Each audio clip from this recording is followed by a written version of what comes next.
Okay, we're screen rolling, we're rolling and rolling. Done. Yeah, that's how, well, you know, you're from production, you know how it goes. So here we are, and welcome to the Pagey Train. Today I have with me Holly K. Smith, a.k.a. Dr. Holly. Welcome, Dr. Holly. Thank you. Just really excited to have you on the show. Yeah, I think, well, you know, again, it's one of those conversations off camera. But, you know, you're a really bright spark in Western Sydney. So again, welcome. But I've known you for quite some time. We met back in our TVS days. Well, were you doing your PhD at that time as well? I was doing it then too. So there was. It was concurrent, like when we met. Yeah. Yeah, okay. Yeah, it was. I know, and I think were you in one of the classes that I taught? Yeah, it was. Yes, Yeah. you were one of my tutors for a while, Yeah. for a unit of something. Yeah. So Wow, I totally forgot about that. Yeah. Oh, wow. It's yeah. I mean, it's all a little bit of a blur, especially when you're doing your PhD. Yeah, what a crazy decision to go and do a PhD. Oh my god. I mean, like at work, there's some people that are like, oh, you know, I'm thinking about doing a PhD, and I'm like, stop, don't think about it anymore. Save yourself those years of life. No, it's not really. It's a good thing, but it's just like tough and tiring. Well, you age a lot. Well, did you went from straight to undergrad to PhD, or did you have a gap? I had a little gap. Yeah. Okay. So I did my honours and I worked in television for a bit for the news at SBS and did a bit of teaching and stuff, and then I went back and did my PhD. So I think I had a year or two off.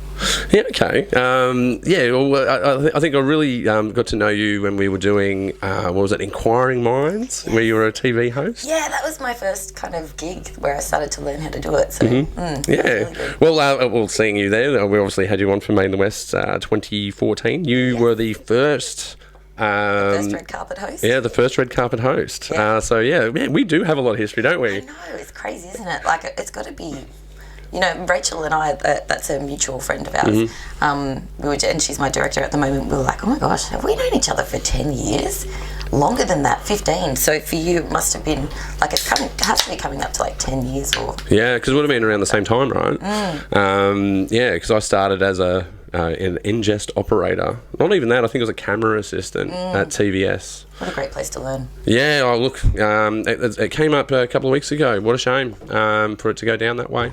Well, not that way, just for it to go down. It's not the way it went down, it's just that it went down. Such a good resource. It could be moved online. Yeah, well, there's a lot of branches off that as well, like Metro Screen. But, you know, we'll burn a candle for TVS later, you know. I did enjoy my days there. But, you know, okay, so you are a social change activist. Yes. Okay. So what is a social change activist? It is a term that I created because it was very difficult to explain what I do. And basically it's...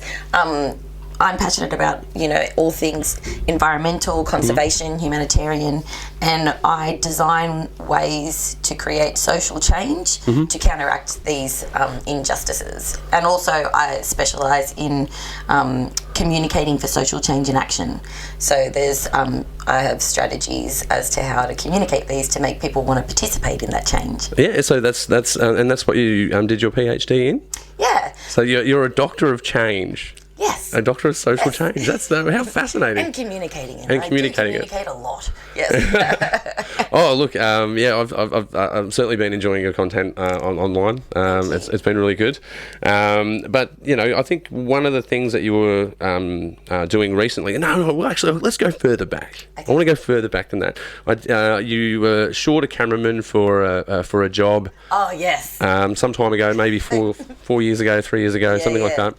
And it was, what was it called? Sniff my armpits for change? Yes, sniff my pits for the planet. Sniff my pits for the planet. All right, tell us about Sniff my pits for the planet. Okay, so a case study in my PhD was how do we get people to wash their clothes less? And this is because 93% of the clothes that we wash aren't dirty. We're washing out of routine rather than necessity or hygiene. And there's an incredible amount of water and electricity and, you know, chemical waste, and there's microplastics. You know how everyone's like, oh my god, plastic in the ocean.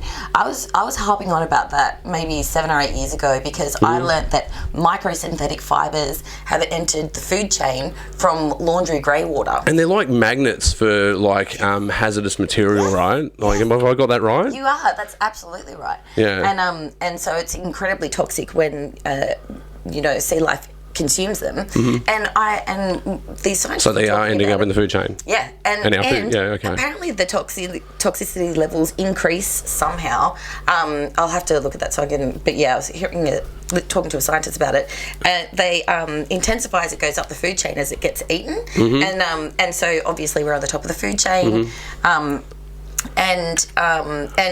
this scientist, Mark Brown, found that the microsynthetic fibres were found in the blood and cells of the seafood.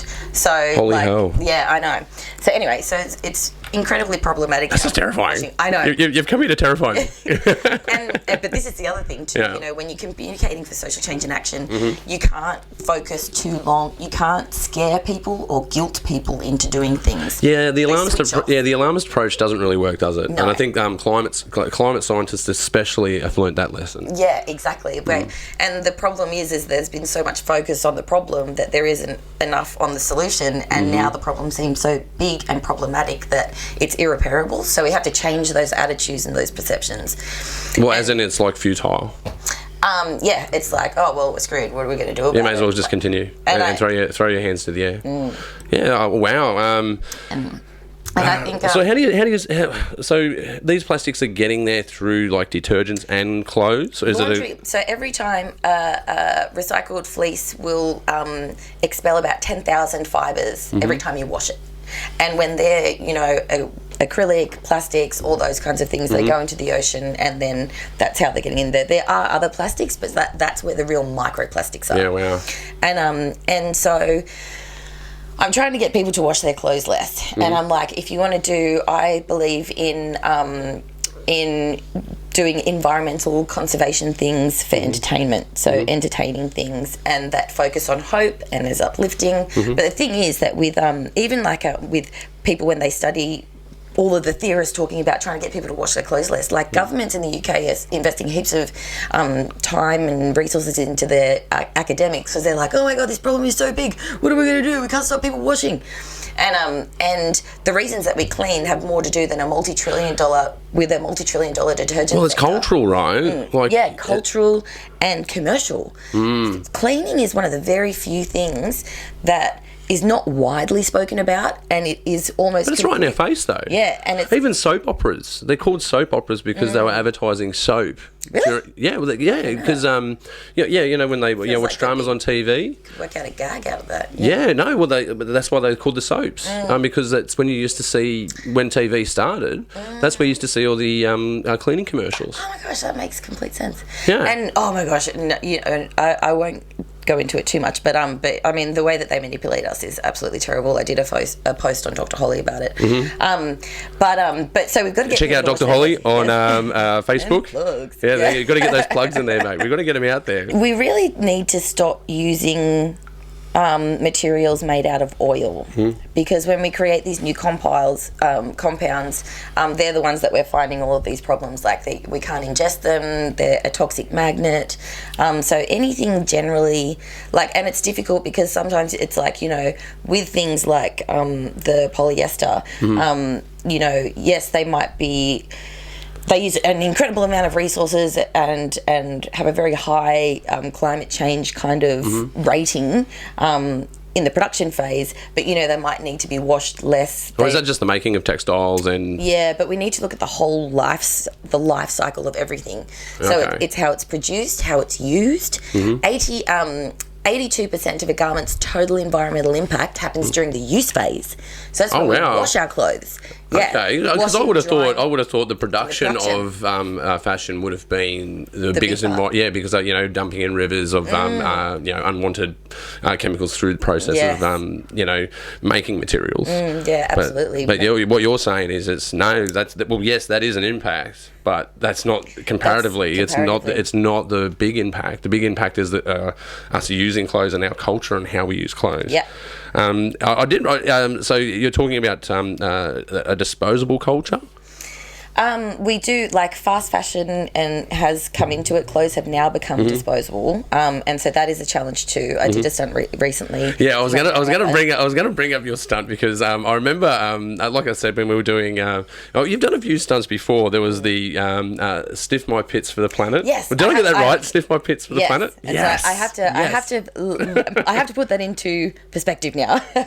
We'll wrap up that one before we move on to the next. But basically, I designed ways to refresh clothes that didn't involve a washing machine, and then I tested them on my own clothes, and then I cut the armpits because whatever it needed to do was like what stops people washing their clothes, not washing their clothes, fear of smelling and being perceived as unclean. Yeah. So what if I design ways to refresh your clothes that don't involve a washing machine, so that it gets people thinking about washing less and sharing ideas about how they cheat and wash or how they get bonus wears. And I let it all build up until it comes to crisis point, and then I wash it. That's just the way I do it. I tell you what, a floor drobe is a eco-friendly initiative. I love that. Welcome. A floor drobe. Yeah. Coined. Yeah, great. I could use that. Anyway, so I tried these eco-refreshing methods on my own clothes, cut out the armpits of my clothes, stuck them to a sniff board, and then hit the streets with a film crew and a megaphone to ask random people, will you sniff my pits for the planet? That's right. And people, like, I thought I was on public buses, and we went through Glebe Market. Remember we got kicked out of Glebe Markets? Yeah, that's right. Like, I remember I was pushing you a little bit. No, we'll stay until they kick us out. And I'm pretty sure I've got one shot at this, so everyone, camera's rolling. It was true. The guy was really nice because I did finish doing my spiel, and then he kind of came up and escorted us out. But I was like, we got the footage. Pretty sure I stole more shots on the way out, but that's okay. Thank you, Mr. Security Guard man.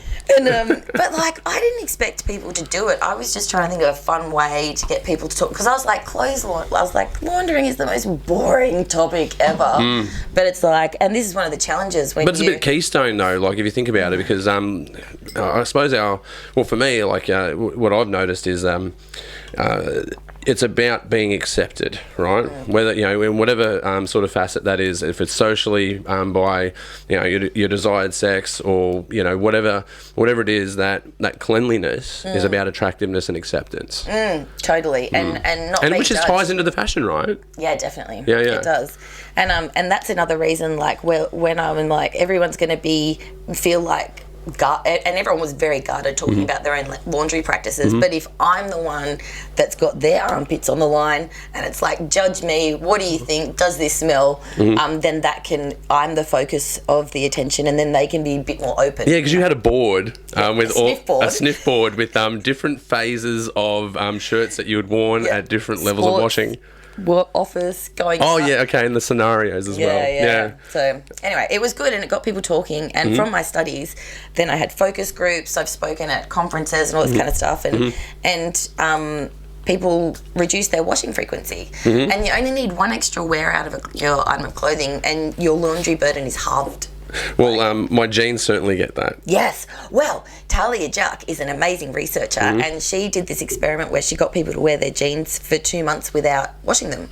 And they had to wear the jeans 5 days a week, and some of them were like, and she was testing the level of bacteria on them, and some of them were getting right into it, and they're like, God, my jeans don't smell bad enough. I'm going to go for a jog in them, and so they're really amping it up. Oh, anyway, she found that the bacteria levels peaked at 2 weeks and never grew higher than that. So if you can go 2 weeks, like the genes get populated, and once they're populated, that's it. No, like they don't. You can't get any more bacteria after 2 weeks. So if you can go 2 weeks, why couldn't you go 2 months? and spot clean if you drop some sauce on them. Or Yeah. Oh, look, I'm a big spot cleaner when it comes to the jeans. Same. Yep, I'll get a good run out of them. And the longest And the colour fades the more you wash them as well. Yeah. You keep colour longer if you don't wash them all It the time. degrades your clothes, washing them. But, you know, it's interesting how things have been kind of warped because it's like care for your family and care for your clothes and do all this stuff, but it's actually degrading the quality of them. Yeah, okay.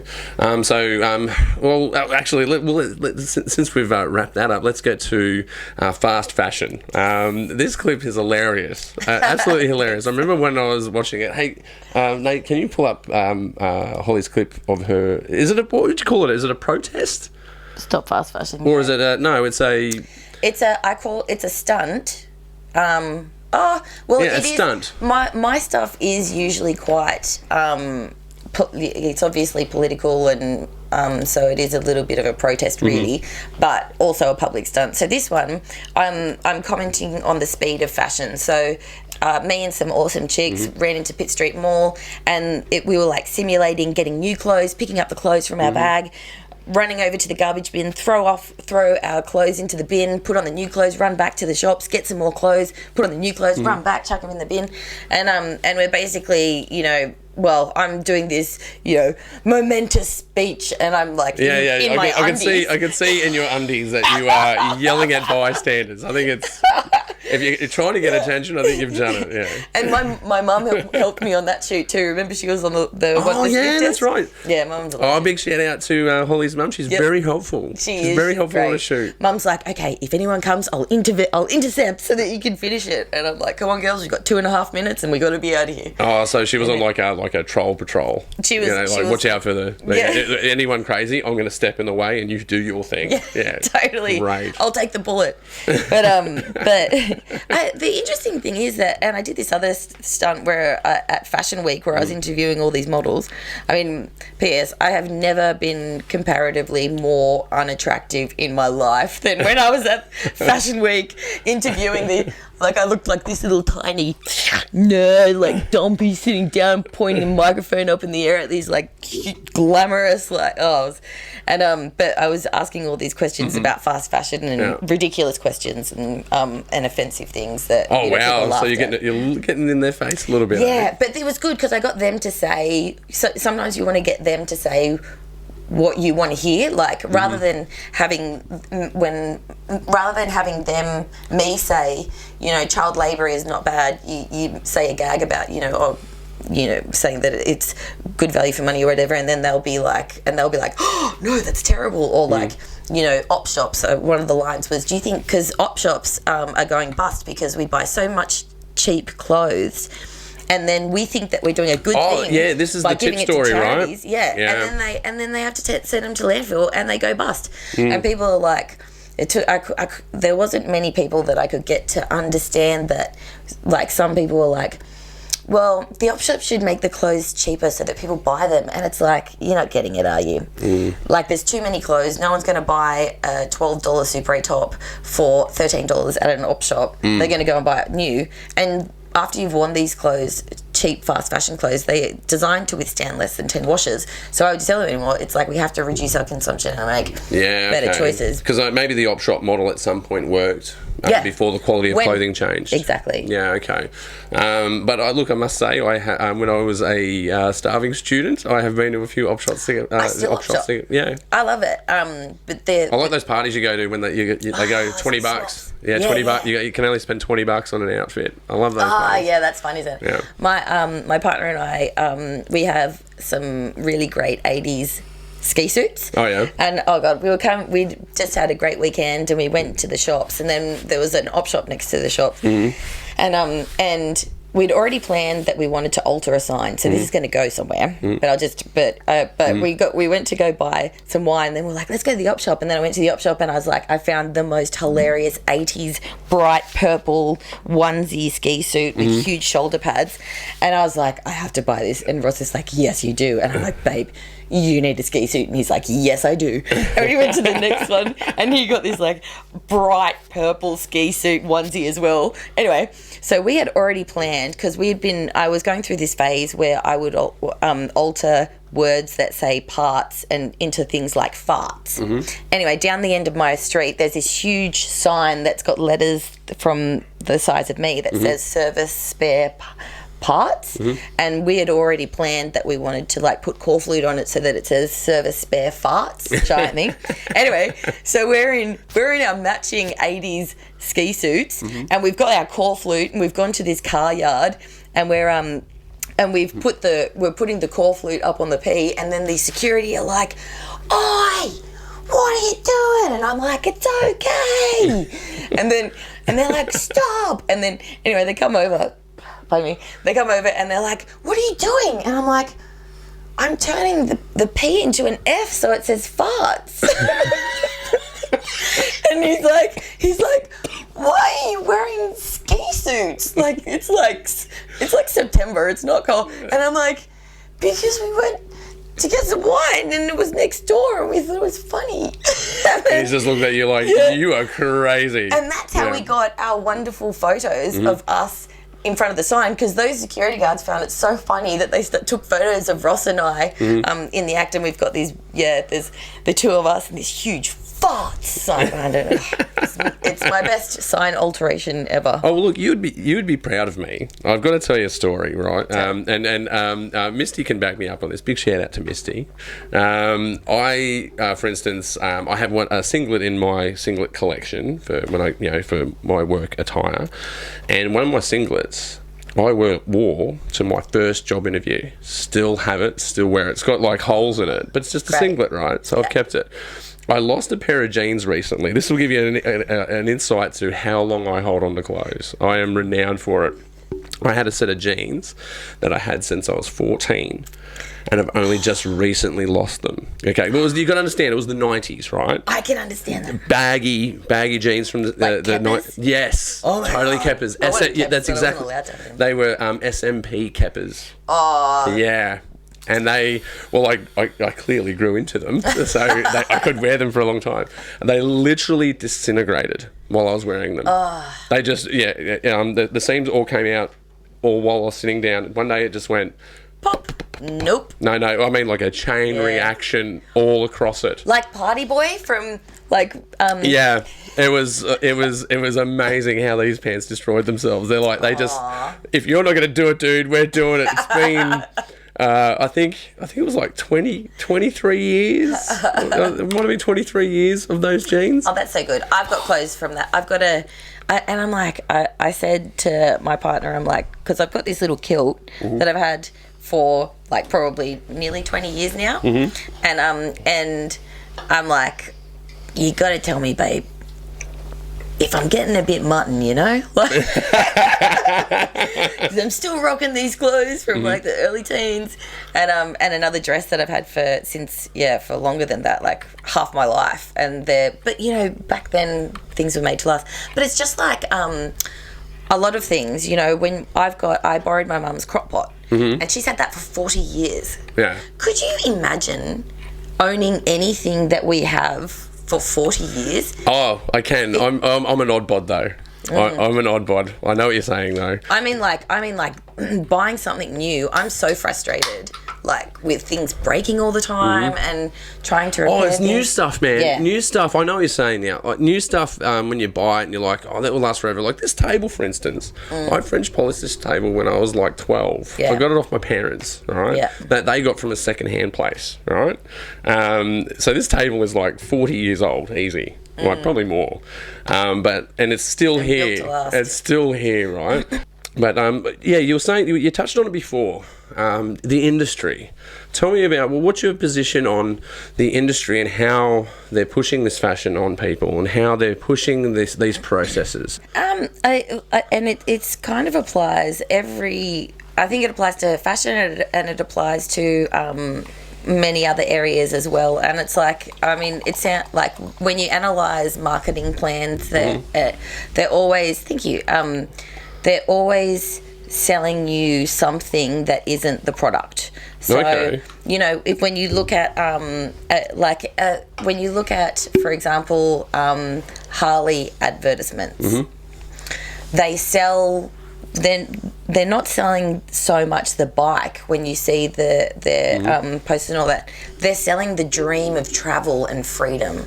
That's what it says. Yeah, so they're selling an idea. So Okay. and it's usually a feeling.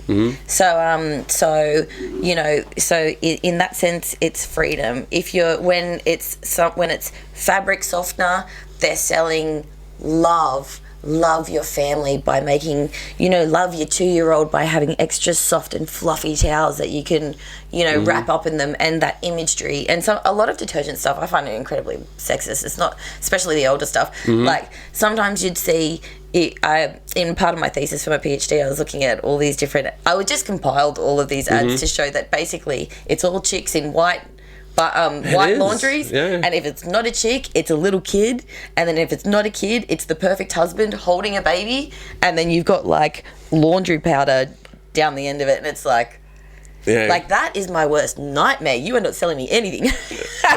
There was one actually I saw where it had this, and I wrote about this too, because I was like, you bloody sexist assholes. This guy in this, it looked like a clothes bomb had gone off in the laundry, and he was head first, feet hanging out of like a laundry basket, and there's like a tool belt around him, like, oh, he couldn't possibly understand how to put laundry on, like, oh god. No, I do. I'm right in there. I think, you know, Misty probably uses it more. I'd definitely say that, but I'm definitely in there doing washing. But I think I'm a selfish washer.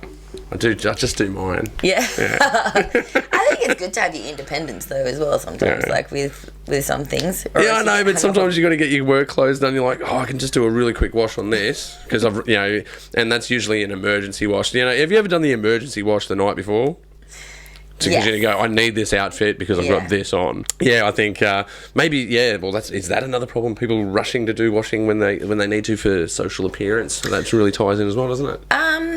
I think sometimes it actually helps you reduce your washing, being not as prepared, because you know sometimes, like I like targeted washing, because you could spot clean, or you just like do the sniff test, which is what my thing was called. Do the sniff test, and you're like, oh, maybe I can get another wear out of that. I think blokes definitely. Oh, the stereotypical bloke is a professional sniff tester. Socks are number one. Like, I've been pulled up about it before. You know, sometimes you smell your sock and they're like, "What are you doing? Smelling your sock?" It's like, I'm gonna get. But I'm rating it. I'm going. Yeah, it's got another 100,000 Ks in it. I can run these bad boys again. I stumbled on when I was doing my PhD, I was going to the gym, and I'd come back, and when I put my gym clothes in the washing machine, I found that they would kind of get smelly, and even if you washed them, they wouldn't properly, because they were really sweaty. And so I started hanging them on a clothes horse across from my washing machine, and one day I came back and I was like, oh crap, I've got no clothes, and I went and I re-examined the clothes that had been drying just for like a week, and they had become like neutral in scent, and I was like, I'm going to try wearing this again. And then I came back and I was like, so I started to make it into an experiment, and then I started like coming back from the gym and then putting them outside on the balcony so that they get sun. And I was like, oh, this is neutralising it faster and better. They're almost fresh. And so and I wrote about this in my thesis too, because I was like,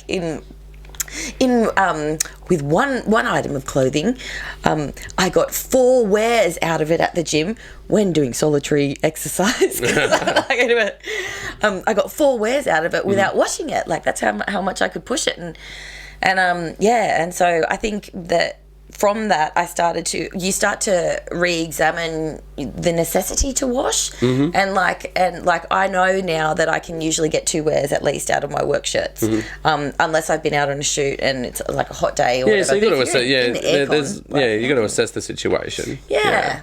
Well, I think I've got a good process for because I swim at least once a week, and so when it's at the end of my workout. So when I go to the shower, I leave my swimwear on, and then I soap it right up, and then I hang it when I get back from the gym, and I go, it smells like the soap from the gym, right? Yeah. So I don't know. I look at swimming swimming attire, right? You're kind of washing it anyway, aren't you? By swimming in it. Exactly. But I know people that do wash their togs. Like, what do you need to wash togs for?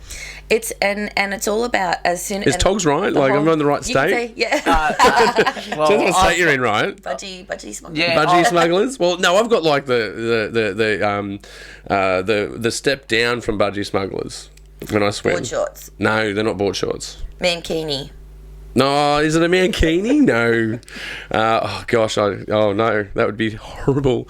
Are you wearing yourself a pair of trunks, buddy? Yeah, it's like trunks. They're like Swimming trunks that are like yeah. speedos. You're But they're like boily. Yeah. When I was in Vegas, Mm-hmm. I was on a rooftop and there was a pool and everything. Anyway, there was this bunch of English dudes, and one of them had like those little boy hut thing, and they were like kicking like a soccer ball around, and his nads slipped out, and he had no idea, and he was like doing these high kicks, like he's taken free balling to a whole new level. I was like, oh my god, it's just so funny. I can't even tell the guy. Oh yeah, let it run for a bit. Just pass me my phone. Can you pass me my phone? I have had that reaction to some. I had this when I was at Singapore once. Mm-hmm. I was with my mum, and I was like, I saw this guy looking over, and I was like, is that guy looking at my legs? He wasn't. He was looking at my feet. And he ran over and he put a Band-Aid on my toe because I was wearing thongs and started taking photos of my feet. And he had a foot fetish. And I was like... Okay, no. Let's just rewind for a second. Okay, I just got to rewind. So you're in an airport. Yeah, at Singapore. At Singapore. Mm-hmm. And a random dude. You notice it because you know when someone's looking at you and you're like, someone's looking at me, you're like, what are you looking at my legs? And he's come up and put a Band-Aid. He ran over. And started a film shoot on your feet. He was in and out in less than a minute. Anyway, he's put a Band-Aid, like a Mickey Mouse Band-Aid or something like that. It had little figurines on my big toe and started taking photos of my feet and going, oh, you have beautiful feet. Anyway, my mum That's just insane. I know. My mum's like, what's going on? What's going on? And do you know what I did? I was like, shut up, I'll tell you in a minute. And I got my phone out and I was taking selfies with the guy on the ground but pulling faces like, oh, like this. I've got the photos I've got them on my laptop actually. Just over there. Are they on your Instagram? I have to start getting into Instagram. Instagram's hard. I think we're in that gap. We're in the gap of Instagram and Facebook, me and you. And it's because I talk to these guys and they're all on the gram. Everyone's on the gram, I know, but it's like I only learned about the gram myself recently, so I'm not that old, all right. but I was never really into social media anyway, not even Facebook. But now it's my platform to talk to people about issues. So now I'm completely involved in it. Yeah, that's how you get your word out. So it would be good to start putting things on Insta as well. I know, but and this is the other challenge. Like I know that with and I talk at social. It's ironic, really. I do conference presentations at conferences about social media and all this kind of stuff. And everyone's like, you've got to be reactive. Like you just got to react to things, which is true. But when you're doing what I'm doing, like I'm trying to create social change, which is don't reactive. You have to be sparking that? It's not reactive. Yeah. You're initiating. And it's like it takes strategizing. And a lot of the things that need changing are boring or spoken about a lot. Yeah, mundane. Like mundane. It's mundane, right? Yeah. Like because washing is a mundane thing. No one wants to do it, but you do it because it's a social condition. And then things like challenging fashion consumption or whatever aspect of life it is, like it takes like time to get a proper grasp on the issue, pull it apart and figure out what the solution is, and then figure out how to make that entertaining. And that's not a knee-jerk reaction. So that's one of my challenges. That's more of an you're initiating things rather than reacting to them. Yeah, you're creating something. You're trying to create something to be reacted to. But I think perhaps you need to do both. So you got to react to things, but also start things. Yeah. Well, that's it. Like we post daily, multiple times, like with issues of the world, and so we're in touch with the things. On your face? This is on your facey? Yeah, on Facebook. Yeah, Dr. Holly. Dr. Holly, check out Dr. Holly. shameless plug, but you are on the Pagey Train, so if you listen to this, you've listened to a shameless plug somewhere. Yeah. I appreciate it, thank you. Yeah. Sorry, I've lost my flow. Where were we going? I think we're at a really exciting stage now with Dr. Holly, because we've got so many like passionate people that are really sticking their neck out and sharing content. And you guys have gone stuff. that page has gone up a peg. I must say, it's looking good. And now it's about mobilising people. And so I've got a project in the pipeline, which is like bringing the people to the street. So real life. Okay, what's your timeline on that? Are you gonna? Is that a this year thing? You're still planning, or it'll be? I'll put you on the spot now. I'll put you on the spot. When's this project happening? Oh, don't ask me that. Yeah. Well, I have to. Where I'm still talking, because it's kind of merging council and government. Yeah. Academia. Yeah. And Dr. Holly, like on the street. That's a nice gate uphill, stuff. But yeah, look. It's a really big thing in Western Sydney, man, because there's so many different councils, but you're talking about this whole populace, like this massive populace. Just Parramatta. Yeah. Yeah. Yeah, but exactly right. And then to synthesize that all together is a challenge. I find that a challenge in things that I endeavour on. But that's another initiation. So yeah. Yeah, and it's like it's great because there's great conversations and great minds, and it's really exciting to seeing how many things are being overcome through, conversational learning. And sometimes I'll pick up on a conversation and it might be a day or two late, and I'll be like, oh, I'm so excited with, what they've shared and the questions they're asking, and I'm like, this is like next level. And so now we need to start doing things in real life as well, because it's great to, it's great for us to sign petitions and change our way of doing. But at some point you're going to have to act, right? Let's bring things in and recruit more people in. So okay. That sounded like it was like a Jehovah's Witness code, and recruit more people in. It's not. We were looking at that. Not like that. We're not going to go door knocking, but there's this thing like the repair culture which I'm looking to collaborate with. Repair culture, I like that. Yeah, so it's like getting people. That's a good phrase. That's a great phrase. Making repair stands, and everyone brings their stuff, and everyone helps, and we get thrifty. We realise, because the thing is that we forget. We forget that we're actually very, a lot of the things that we need to repair and fix are pretty straightforward problem solving. It's like that, but the consumerist culture has de-skilled us.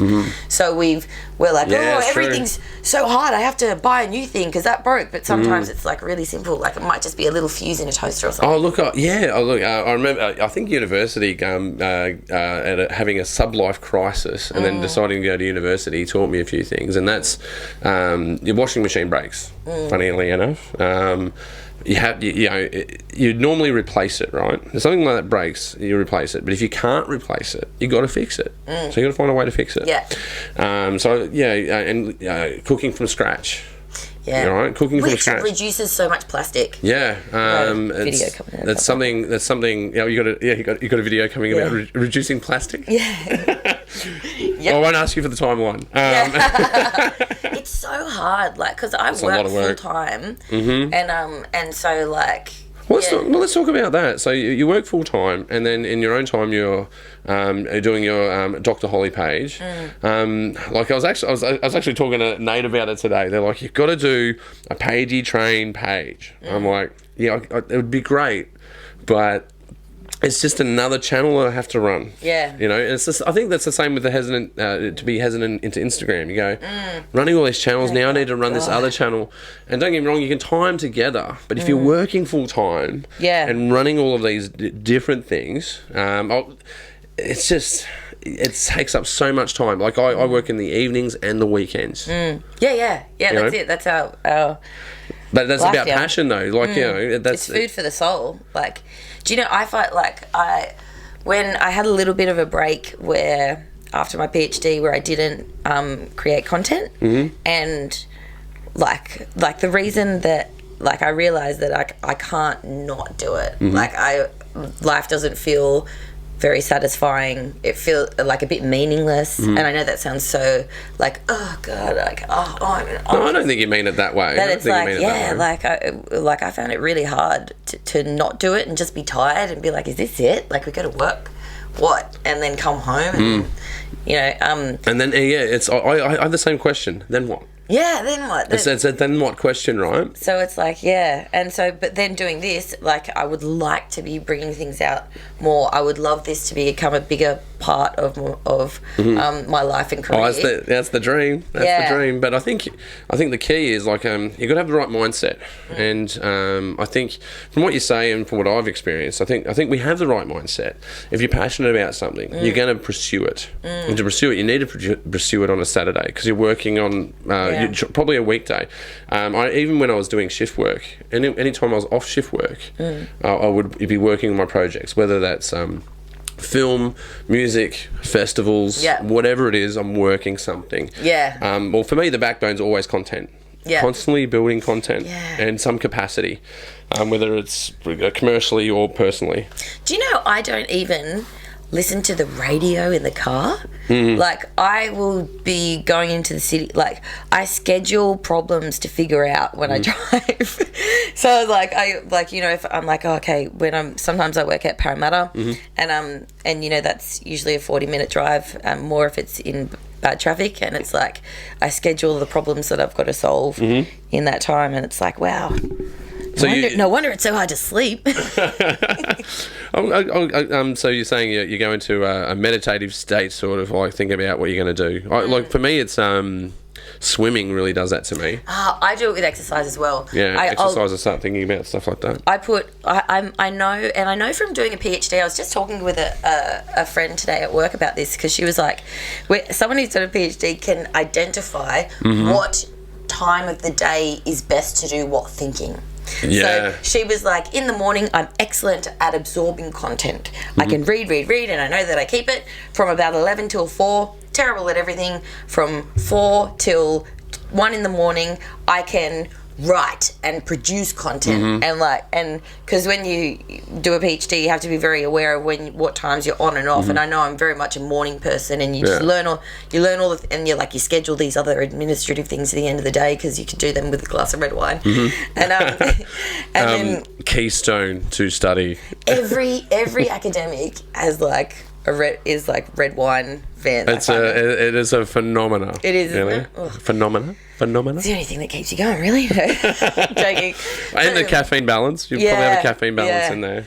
But I find that I can, if I have a problem, I can put heaps of information in my brain and just read, stick it in there, and then just go and do like a really hard workout, and then all of a sudden, pop, I'll be like, oh, there's the answer. Well, and I know I can, that's tried and tested for me. Well, for me, I mean, a proactive dude, I think the workout is essential.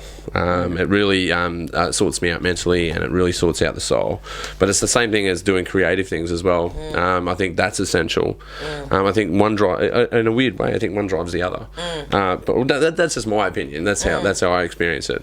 I think certainly doing a lot of work and focusing on that, what times are good. But when you start in the workforce, you probably started to learn that it becomes a triage, right? Because I suppose it would be the same with PhD, work, PhD, study, work, PhD, research, right? Look, for me, as I've edited and directed and righted for some time now, I've noticed that my body starts having this experience. Do you have an experience when you've done some research and you've focused on an idea, you start writing it? Like, when I start editing, I feel it in my hands. It's a really bizarre sensation. If you do it for hours, I start feeling a body sensation by doing it. And I think there's a relationship between working out and then having muscle memory for editing and for writing. Because when you're writing, you're typing. So you're getting your hands to create words. I know it sounds really rudimentary, but I have this bizarre sensation when I do it. Do you know, I used to, for the last year and a half of my PhD, I think it was, I started doing this thing which I coined walking work. Oh, yeah? So I'd go to the gym, I'd put my laptop on a treadmill, and I would upright and walk, because I find it very hard to sit still for a long period of time anyway. So I was like, this is great, walking work. And anyway, so I was like, walking work, everyone try this, walking work. Anyway, I was talking to this personal trainer, and she was like, I pitched it to her, and then the next time I came into the gym, she had broken her ankle. And I was like, what happened? And she was like, I tried using my iPad on the treadmill. Oh. And so I stopped pitching walking work. Yeah, well, no, but that's where I go. Like, I recognise myself as an odd bod. Like, I can do, like, you could recommend that to me. I go, yeah, I'll give that a shot. Yeah, I got this. But sometimes you forget not everyone's an odd bod like you. Yeah. Some people are normal, and it's not normal to be on a treadmill with an iPad. It feels so bad. I think I'm totally going to try that, by the way. Read a book, like, I was like, oh my God, this is so good. And sitting down, I want to advocate, like, walking meetings as well. Like, you know, you sit in a room with all these people and you start going cross-eyed, and because you're suffering walking, death by meeting? Yeah, massively. Well, let's just move, it'll make everything much more fun. Yeah, there's this different model, right? Rather than sitting in a circle, and because I looked at it economically as well, sitting in meetings all the time. When you get bored in a meeting, because it's easy to happen, right? Your mind will wander and go, all right, you're on that wage, you're on that wage, you're on that wage, you're on that wage. We've been here for an hour, so this meeting is worth exactly. X amount, and you're like, what did we achieve for X amount? My partner brought that to my attention as well, because he was like, it's not just that 1 hour of yours, it's the 1 hour of every single person in that room. That's right. And if you calculate the value of that time, like like when we do creative meetings for still searching or for Made in the West, we need to really make sure that everyone has availability. You normally got to do a bit of homework before you get there. And when you get there, it's focused. But I must say, Jono and Misty, if you're listening out there, I know sometimes it is unfocused, because sometimes we just consume a whole bunch of beer and then we do it with a hangover the next day. We might get a few things done. So there is a lot of fun to our productions as well when it's in its pre-production and its post-production. But usually production is where we're like, right, job's on. Because production's always shorter. Pre-production is always really long. It doesn't matter. Drawn out, then post-production's long drawn out. Yeah, post-production's drawn out, but production is like, yeah, we've got 3 days to do this, or we've got a night to do this. Do you ever think, sometimes I'm like, man, do I just love being in pain? And that's why you take on these really expensive, and it's takes so much time, and you're exhausted, and you're managing all these people, and you're like, why couldn't I just love doing something I don't know, painting or something? Something that just involves me and that. Yeah, so you're talking about, I call it questioning your own existence, right? Who am I and why am I doing this? Yeah. And sometimes you don't get it. Sometimes I don't answer that question, but I just keep on doing it. So I think that's another sign of madness. Doing the same thing over and over and not getting a different result. Yada. Just punishing yourself. I think another sign of madness is just punishing yourself, going, But the thing is, when I do productions or put on a show, right? While I'm leading up to it, it's torture, right? It's torment and torture. People are like herding cats. It's hard to get people into a room at the same time and then tell them their instructions, why they're there and how to get to that space and what happens in that space and what happens if things go wrong in that space, right? There's a whole bunch of things that people need to know when you're putting things on, whatever it is, whether it's a production, festival, or a show. Yeah. And it's a little bit of tooth and nail in there. A bit of a hustling nature. But in the background of all that hustling nature wears you down if you've been working full time. And then you get to a point of usually when you're fatigued and you're between a wine and a coffee, right? you're in the crossroads of the figure eight between a wine and a coffee. And who am I? Why am I doing this again? It's why do I keep doing this? And I just can't stop doing it. But then the production happens, and then you have the buzz from the production, or the performance, and you get to the end of it, and you're like, that was freaking awesome. That was really cool. We did something there. you know. And something that I find really rewarding is, it's exciting because I'm implementing all of the stuff that I wrote about in my thesis and the theories that I created and in communicating and harnessing collective people power. So I love obviously hearing from people when they you get positive feedback, but when you hear about someone who's changed their behavior or has had an awakening moment and is more liberal, like when I was doing with the Sniff My Pits thing, it was quite awkward because on a regular basis I'd have people coming up and being like, I've worn this 4 times. Smell me. Yeah. I've worn this 4 times. Yeah, that's great, mate. I won I was in this competition called A&P Bright Sparks, and it's they got 19 people of the highest caliber of PhD. Literally one of the guys that I was in with this competition made that was a part of that research that for HIV. You know how there was that revolution with saving people with HIV. He was part of that. I saw that. Oh, okay. You mean the advertising campaign and the raising awareness, or a medical revolutionary medical thing that happened to help people with HIV. Basically. Oh, you mean treatment? Yeah. Oh, okay. And he actually won. He won, and I won People's Choice Award. And anyway, I'm in with the best of the brains, and everyone's so smart. And what's this competition? This is the 1 minute thesis. No, that was a different one. Oh, okay. That was another one that I was involved with. No, but I made the international for that one anyway. But I didn't win it, so but I made it to the internationals.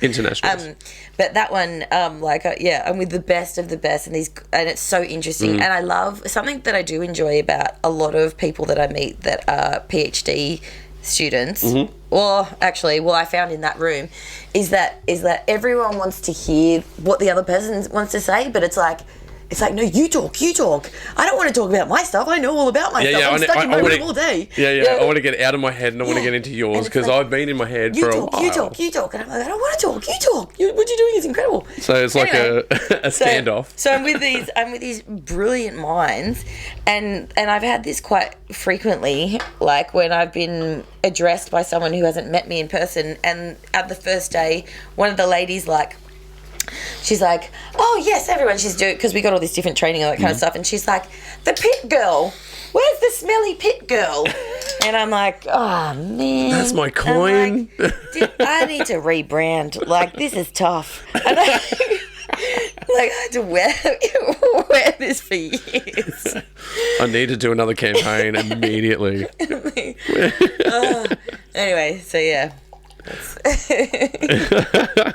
That's hilarious. Oh, well, look, it was certainly a fun project to work on. It was fun, and it changed people's behaviour, and people would come up to me, random people would come up and be like, oh, I saw your video and I saw this thing, and I've reduced my washing so much, and people felt so liberating. But knowing that as soon as we can start having it, I want to ignite critical thinking in people so that everyone's got the skills to analyse situations and go, wait a minute, am I just being manipulated by, commercial and marketing tactics, or is this actually necessary? And challenging. Well, it's proven to work, right? It totally works. Not just across, across all industries, from politics to, obviously fashion, to selling kids toys. There's this marketing works. They're playing on human emotions, And we just need to, give people the opportunity and the skills to think critically about things so that we can make so that we are not led by that sector and we decide whether we want to opt in or out of things and make, there's there's a really great website called Buy Me Once, and it's items Can you bring that up, Nate? Can you bring up Buy Me Once? I hope I've got that right. And it sells everything with a lifetime warranty, so even the clothes on there, you can, if something happens to an item of clothing, you send it off and it'll be repaired. It has pans and cookware, like all this stuff that people have made. I'm a lifetime totally going to check this out. I'm really big on clothes that last a long time. I try to set records. I pitch my clothes against each other, going, look, he's been here. This shirt has been going for 17 years. I would, if I could go my whole life without buying another item of clothing, I would love it. Yeah. Oh, look, one of my jackets. Big rig. You got it. Nice. Oh, you got it. Yeah, good. So Yeah, they must have grown a little bit more, but yeah, it's really good. And there's initiatives like this going on, and you know, so my followers on Dr. Holly, like they're coming to me and telling, like I had this wonderful collective that we're making. I'll put them up on Dr. Holly. You know, shoes out of recycled materials, and you know, and then you know they can be repaired and all this kind of stuff. And you know, this other mum who is making these organic bread bags to counteract inconspicuous consumption of plastic. Yeah. Because, you know, we buy bread and it's in a plastic. But if you have one of these Hessian bread bags, you can take that to the bakers and then, you know, you've eliminated that plastic as well. Yeah, so great. there's initiatives going on, and we just need to keep creating networks that can facilitate people. Well, I think there is a shift out there, but I think there's always a counter to it, right? I think plastic bags, you know, to the shopping market. That's one. Like I think when the sales were down, they were trying to push an agenda that the sales are down in Coles and Woolies because of the removal of plastic bags. It's not the economy that's the problem, it's the plastic bags. I think that they really do try to sell an idea and see if it gets a hold. And if any idea takes grip, they'll then exploit that idea. Just hammer it. Hit it again. I think it's like I was, because you know, with the Coles Mini thing, which is just, you know, creating brand loyalty. Oh, you mean like the little Nutellas and the... Which is creating brand loyalty for infants. So I believe they call it the Coles Little Shop. Yeah. Yeah. Is it? Yeah. Yeah, the Coles Little Shop thing. It's all trash. Yeah, and made out of plastic, you know, straight after they've just said that they're not going to do plastic bags. Little plastic as well, so not like... But then kids will be like, oh, that's fun, and then they create brand loyalty. And also it's a novelty, and adults love them too. Who doesn't love little shit? I fucking love it too. Like, you can't help but novelty-sized things. If it's giant or it's small, it's fun. When I have these little espresso cups that look like a mug, and every time I make an espresso, I go up to Misty and I go, I'm a giant!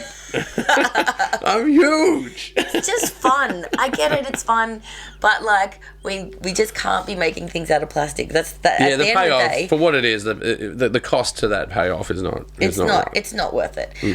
But in looking at that debate, I think it's really important, and it's good. And Will Anderson said this too. Like, he follows people on Twitter, and this is really great advice. And I try and do this too. We need to be conscious of our filter bubble. You know, so that we're not only listening to media that makes us happy. Yeah, the echo chamber syndrome. Yeah. So I did quite a bit of research recently looking at the Coles Mini, and so I engaged in a lot of the conversations that were going on about why it's bad, and then I also engaged in a lot of material that was the more commercial stuff that's advertised on, you know, 7 Now or like whatever.